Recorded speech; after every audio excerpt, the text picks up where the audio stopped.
Shrimad home remedies में आपका स्वागत है।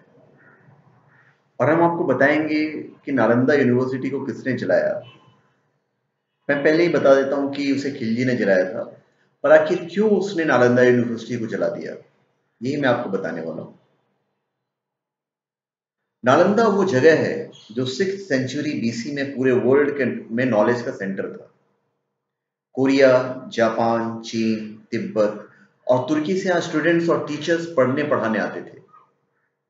लेकिन बख्तियार खिलजी नाम के एक सिरफिरे की सनक ने इसको तहस नहस करके रख दिया।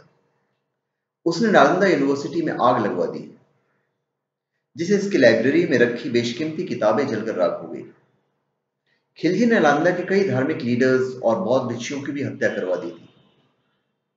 खिलजी कौन था, उसने ऐसा क्यों किया, आज हम आपको सच्चाई बताने जा रहे हैं। यहाँ कुल मिलाकर 10,000 छात्र थे और 2,000 शिक्षक। इमेजिन कीजिए, हर 5 स्टूडेंट पे एक टीचर। तो सोचिए पढ़ाई कितनी अच्छी होती होगी। 6ठी शताब्दी में हिंदुस्तान सोने की चिड़िया कहलाता था। हालांकि आज भी हमारा हिंदुस्तान सोने की चिड़िया से कम नहीं है।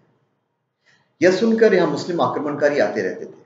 उन्हीं में से एक था तुर्की का शासक इख्तियारुद्दीन मोहम्मद बिन बख्तियार खिलजी। उस समय हिंदुस्तान पर खिलजी का ही राज था। नालंदा यूनिवर्सिटी तब राजगीर का एक उपनगर हुआ करती थी। यह राजगीर से पटना को जोड़ने वाले रोड पर स्थित है। यहाँ पढ़ने वाले ज्यादातर स्टूडेंट्स विदेशी थे। उस वक्त यहाँ 10,000 छात्र पढ़ते थे, जिन्हें 2,000 शिक्षक गाइड करते थे। महायान बौद्ध धर्म के इस विश्वविद्यालय में हीनयान बौद्ध धर्म के साथ ही दूसरे धर्मों की भी शिक्षा दी जाती थी। मशहूर चीनी यात्री रेन सांग ने भी यहाँ साल भर शिक्षा ली थी। यह वर्ल्ड की ऐसी पहली यूनिवर्सिटी थी जहां रहने के लिए हॉस्टल भी था। अभी हम मेन मुद्दे पे आते हैं। कहा जाता है कि एक बार बख्तियार खिलजी बुरी तरह से बीमार पड़ा। उसने अपने हकीमों से काफी इलाज करवाया, लेकिन कोई असर नहीं हुआ।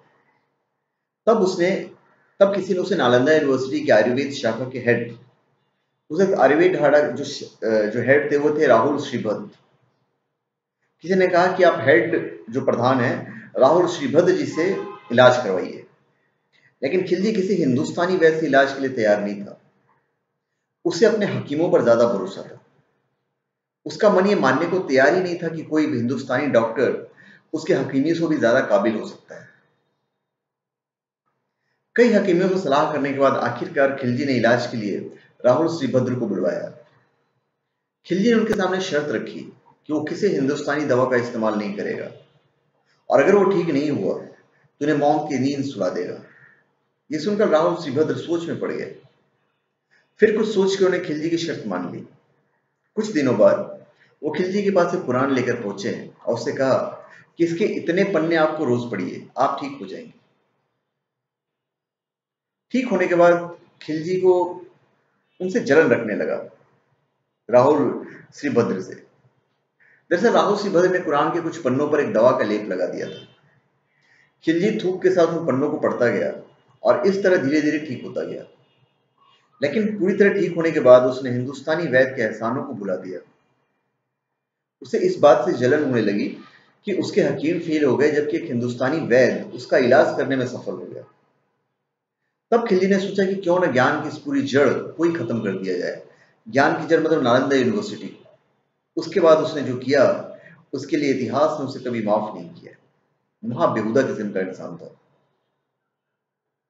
जलन के मारे खिलजी ने नालंदा यूनिवर्सिटी में आग लगाने के आदेश दे दिए। कहा जाता है कि यूनिवर्सिटी की लाइब्रेरी में इतनी किताबें थी कि 3 महीने तक जलता रहा। इसके बाद भी खिलजी का मन शांत नहीं हुआ। उसने नालंदा के हजारों धार्मिक लीडर्स और बौद्ध भिक्षुओं को भी हत्या करवा दी। बाद में पूरे नालंदा को भी जलाने का आदेश दे दिया।